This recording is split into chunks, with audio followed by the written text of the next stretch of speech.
Wardani dari kelas 2C NIM 192180061 akan memaparkan tentang aritmatika PGSD.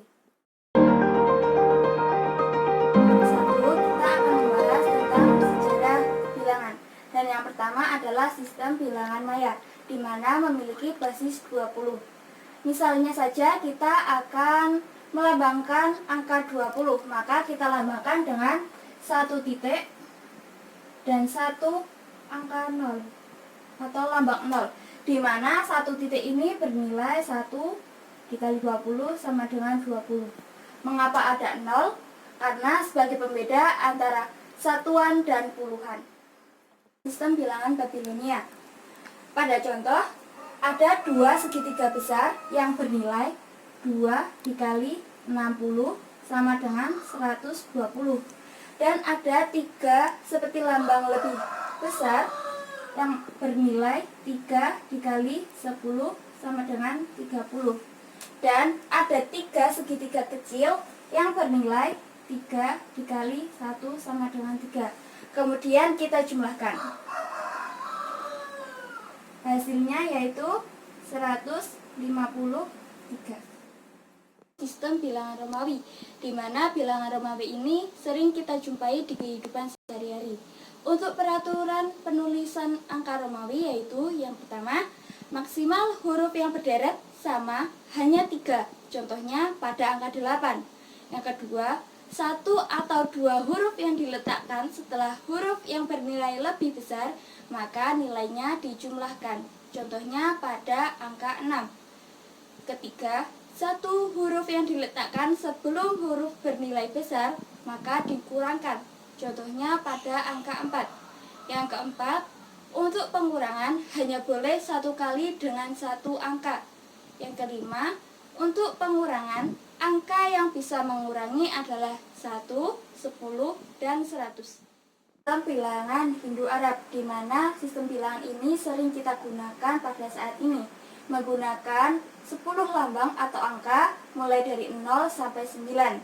Kemudian juga menggunakan nilai tempat, di mana pada contoh ada angka 5 di mana tempatnya berbeda.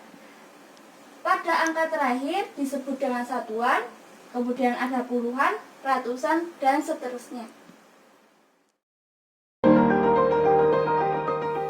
Pada bab 2 kita akan membahas tentang bilangan dan lambang bilangan. Adanya coretan pada dinding goa menunjukkan bahwa masyarakat pada zaman batu dapat membilang dengan cara membandingkan atau memasangkan. Contohnya seperti pada gambar, sama banyak, bagian kiri lebih banyak, dan bagian kanan lebih banyak. Nilai tempat, di mana nilai tempat terdiri dari nilai satuan, puluhan, ratusan, dan lain sebagainya. Pada contoh, ada angka 3, 4, dan 5. Terdiri dari 3 ratusan, 4 puluhan, dan 5 satuan. Kemudian kita jumlahkan 300 ditambah 40 ditambah 5 sama dengan 345.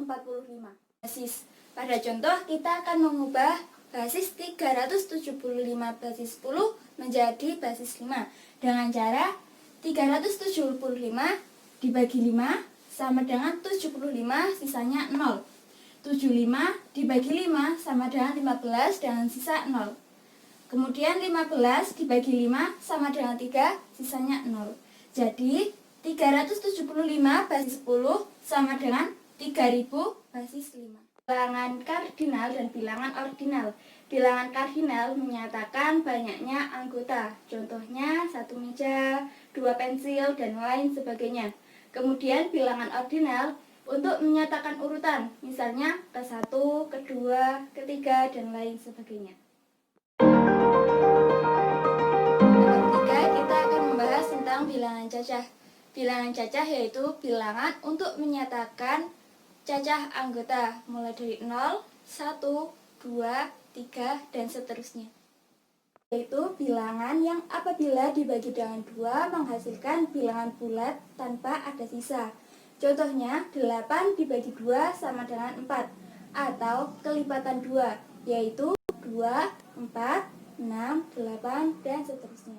yaitu suatu bilangan yang apabila dibagi dengan 2 menghasilkan sisa.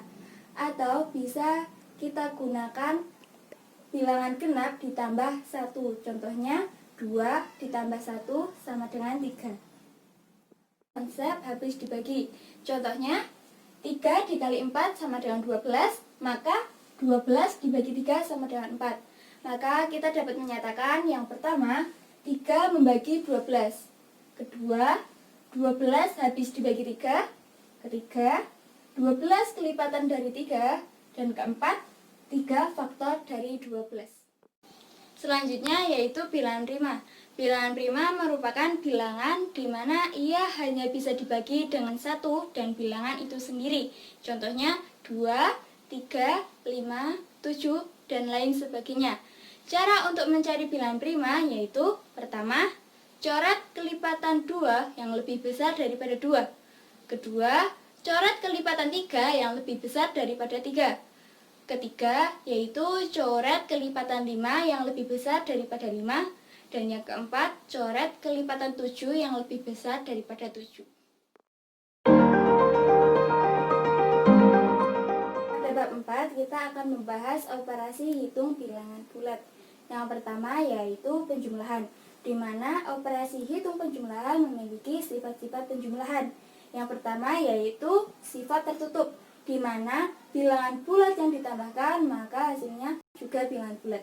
Contohnya 2 ditambah 3 sama dengan 5. Kemudian yang kedua yaitu sifat komutatif atau pertukaran. Contohnya 2 ditambah 3 sama dengan 3 ditambah 2. Kemudian yang ketiga yaitu sifat asosiatif atau pengelompokan. Yaitu contohnya 2 ditambah 3 ditambah 4 sama dengan 2 ditambah 3 ditambah 4. Kemudian yang keempat yaitu penjumlahan dengan bilangan 0 atau elemen identitas.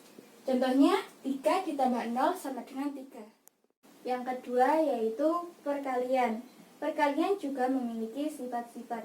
Nah, sifat dari perkalian yaitu sifat tertutup. Contohnya 2 dikali 3 sama dengan 6. Yang kedua sifat komutatif, yaitu 2 dikali 3 sama dengan 3 dikali 2. Yang ketiga yaitu sifat asosiatif. Contohnya 2 dikali 3 dikali 4 sama dengan 2 dikali 3 kali 4. Keempat yaitu elemen identitas. Contohnya 2 dikali 1 sama dengan 2. Kemudian yang kelima yaitu perkalian dengan bilangan 0. Contohnya 2 dikali 0 sama dengan 0. Kemudian yang keenam yaitu sifat distribusi. Contohnya 2 dikali 3 dikali 4 sama dengan 2 dikali 3 ditambah 2 kali 4. Itu pengurangan. Pengurangan merupakan inverse atau lawan dari penjumlahan. Contohnya 5 dikurangi 2 sama dengan 3. Sebab 3 ditambah 2 sama dengan 5. Kemudian yang keempat yaitu pembagian. Pembagian merupakan inverse atau lawan dari perkalian. Contohnya 6 dibagi 2 sama dengan 3. Sebab 3 dikali 2 sama dengan 6.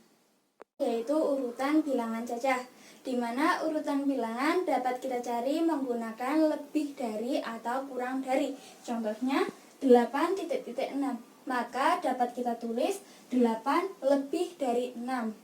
Kemudian 4,7, maka kita dapat menuliskannya 4 kurang dari 7. Ini yaitu notasi pangkat.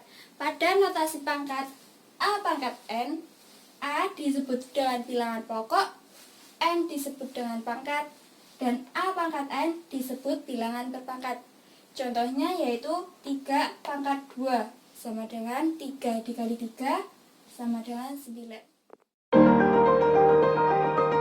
Pertama-tama kita akan mengenali atau membedakan bilangan bulat, bilangan asli, dan bilangan cacah.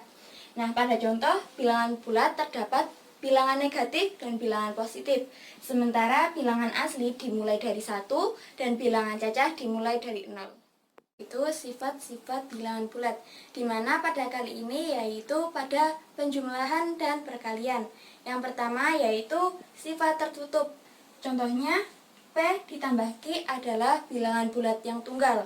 Kemudian P kali Q, bilangan bulat yang tunggal. Kemudian ada sifat komutatif, di mana 2 ditambah 3 sama dengan 3 ditambah 2. Dan pada perkalian 2 dikali 3 sama dengan 3 dikali 2. Kemudian ada sifat asosiatif, di mana 2 ditambah 3 ditambah 4 sama dengan 3 tambah 4 ditambah 2. Kemudian untuk perkalian 5 dikali 6 dikali 7 sama dengan 6 kali 7 dikali 5. Kemudian ada elemen inverse penjumlahan yang tunggal, di mana 2 ditambah negatif 2 sama dengan 0. Itu elemen identitas, di mana pada penjumlahan 2 ditambah 0 sama dengan 2, dan pada perkalian 3 dikali 1 sama dengan 3. Kemudian ada sifat distributif, di mana 2 dikalikan 3 ditambah 4 sama dengan 2 kali 3 ditambah 2 kali 4. Ini merupakan distributif kiri. Kemudian ada 5 tambah 6 dikalikan 7 sama dengan 5 kali 7 ditambah 6 kali 7. Ini merupakan distributif kanan. Kemudian yang terakhir yaitu sifat perkalian dengan 0, di mana semua bilangan bulat yang dikalikan 0 maka hasilnya akan 0. Itu operasi pada bilangan bulat, di mana kita menggunakan garis bilangan dan kita menyepakati bahwa bilangan bulat positif atau penjumlahan kita berjalan ke arah kanan. Kemudian untuk bilangan bulat negatif atau pengurangan kita akan berjalan ke arah kiri. Nah, pada contoh yang pertama yaitu 2 ditambah 6, di mana 2 bilangan positif maka kita berjalan 2 langkah. Kemudian ditambah 6 berarti kita tambah 6 langkah lagi. Dan hasilnya adalah 2 ditambah 6, 8. Kemudian pada pengurangan 6 dikurangi 3, di mana 6 bilangan positif berarti kita berjalan dulu 6 langkah ke kanan. Kemudian kita berjalan ke arah kiri sebanyak 3 karena dikurangi 3. Sini 3 langkah. Dan hasilnya yaitu 6 dikurangi 3 sama dengan 1, 2, 3. Selanjutnya yaitu pada perkalian dan pembagian. Pada contoh 2 dikali 3 berarti kita berjalan 2 langkah sebanyak 3 kali. Nah, pada garis bilangan, langkah pertama yaitu 2 langkah, kemudian langkah kedua 2 langkah, dan langkah ketiga yaitu 2 langkah. Maka 2 dikali 3 sama dengan 6. Nah, pada pembagian P dibagi Q sama dengan R jika dan hanya jika R kali Q sama dengan P. Nah, pada contohnya 8 dibagi 2 sama dengan 4 karena 4 dikali 2 sama dengan 8. Kemudian ada kelipatan. Nah, kelipatan yaitu hasil perkalian dari bilangan itu. Contohnya 8 dikali 1 sama dengan 8, 8 kali 2 sama dengan 16, 8 kali 3 sama dengan 24. Jadi kelipatan dari 8 yaitu 8, 16, 24, dan seterusnya. Kemudian untuk notasi operasinya, contoh saja 8 kali 3 sama dengan 24. Kita dapat menuliskannya 8 ditambah 8 ditambah 8 sama dengan 24, atau 8 kali 3 sama dengan 24. Faktor. Faktor adalah bilangan yang dapat membagi habis suatu bilangan. Contohnya yaitu 8, di mana 8 dibagi 1 hasilnya 8, 8 dibagi 2 sama dengan 4, dan sebaliknya yaitu 8 dibagi 8 sama dengan 1, 8 dibagi 4 sama dengan 2. Sehingga faktor dari 8 yaitu 1, 2, 4, dan 8. Faktorisasi prima, di mana faktorisasi prima itu bilangan yang dapat membagi habis suatu bilangan tetapi hanya bilangan prima saja. Contohnya, kita akan mencari faktorisasi prima dari 8. Kita menggunakan pohon faktor, di mana 8 dibagi 2 sama dengan 4, kemudian 4 dibagi 2 sama dengan 2. Jadi, faktorisasi prima dari 8 adalah 2 pangkat 3. Kenapa 3? Karena jumlah angka 2-nya ada 3. Selanjutnya ada KPK. KPK adalah kelipatan persekutuan kecil di mana kita mencarinya dengan membagi suatu bilangan itu dengan bilangan prima. Contohnya kita akan mencari KPK dari 10 dan 12. Maka kita membagi 10 terlebih dahulu, kemudian 12. Nah, untuk 10 kita bagi 2 sama dengan 5, maka hasil faktorisasi primanya yaitu 2 dikali 5. Kemudian untuk yang 12, 12 dibagi 2 sama dengan 6, 6 dibagi 2 sama dengan 3. Maka kita mendapatkan faktorisasi primanya yaitu 2 pangkat 2 dikali 3. Nah, untuk mencari KPK, kita mengalihkan semua faktorisasi prima yang ada. Dan apabila ada angka yang sama, maka kita mencari dengan pangkat yang lebih banyak. Nah, kita di sini ada 2 dan di sini ada 2 pangkat 2. Maka kita menggunakan 2 pangkat 2. Kemudian dikali 3 dan dikali 5. Hasilnya 60. FPP adalah faktor persekutuan besar, di mana kita mencarinya hampir sama dengan KPK. Nah, untuk FPP, kita cari dulu faktorisasi prima dari 10 dan 12. Kita mendapatkan faktorisasi primanya yaitu ada 2, 5, 2 pangkat 2, dan 3. Kemudian untuk mencari FPP, kita mencari angka yang sama dari 2 faktorisasi prima tersebut. Dan apabila ada angka yang sama, maka kita mencari dengan pangkat yang lebih sedikit. Nah, di sini kita mempunyai 2, 5, 2 pangkat 2, dan 3. Di sini ada angka yang sama yaitu 2. Dan di sini ada pangkat yang lebih kecil yaitu 2 pangkat 1. Maka kita menuliskannya atau hasilnya FPP sama dengan 2. Bilangan rasional adalah bilangan bulat yang dapat dinyatakan dengan perbandingan A per B dengan syarat B tidak boleh sama dengan 0.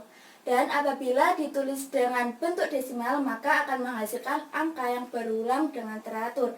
Contohnya 30 dibagi 9 sama dengan 3,3333.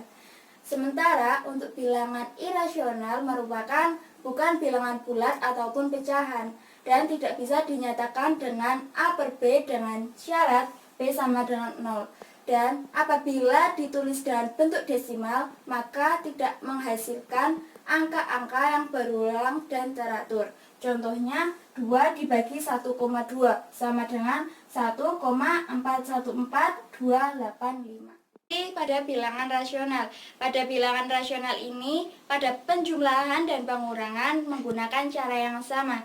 Nah, pada penjumlahan dan pengurangan apabila penyebutnya sama, maka tinggal ditambahkan atau dikurangkan saja. Contohnya, 2/7 ditambah 4/7. Penyebutnya sudah sama, yaitu sama-sama angka 7, maka langsung kita jumlahkan. 2 ditambah 4/7 sama dengan 6/7. Sementara untuk penyebut yang berbeda, maka kita dapat mencarinya dengan cara menyamakan penyebutnya terlebih dahulu. 5/6 dikurangi 2/3. Penyebutnya kita ambil angka 6. Nah, pada angka 6 di sini kita kalikan 1, maka hasilnya 6. Maka 5 juga dikalikan 1 sama dengan 5. Dan pada penyebut angka 3 kita kalikan 2, maka hasilnya 6. Maka angka 2-nya juga kita kalikan dengan 2, hasilnya 4. Kemudian kita kurangkan. 5 kurangi 4/6 sama dengan 1/6. Nah, untuk perkalian mudah saja. Tinggal kalikan pembilang dengan pembilang dan penyebut dengan penyebut. Contohnya, 2/3 dikali 1/2 sama dengan 2 kali 1/3 kali 2 sama dengan 2/6. Nah, untuk pembagian contohnya 2/3 dibagi 1/2, maka kita bisa menggunakan dengan perkalian silang, yaitu 2 dikalikan dengan 2 dibagi 1 dikalikan 3. Atau kita bisa menuliskannya dengan 2/3 dikali 2/1 sama dengan 2 dikali 2/3 kali 1 sama dengan 4/3.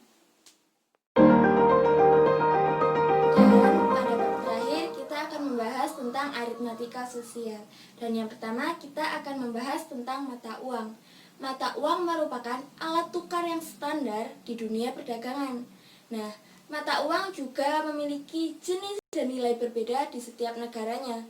Contohnya saja Indonesia. Indonesia memiliki mata uang yang bernama rupiah.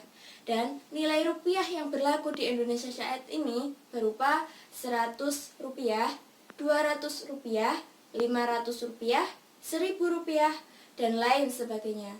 Dan mata uang juga bisa dikelompokkan. Contohnya pada nilai mata uang 1000 rupiah bisa terdiri dari beberapa kelompok. Contohnya saja, satu keping atau satu lembar uang dengan nilai 1000 rupiah. Juga bisa 2 keping uang dengan nilai 500 rupiah. Dan bisa juga 5 keping uang dengan nilai 200 rupiah.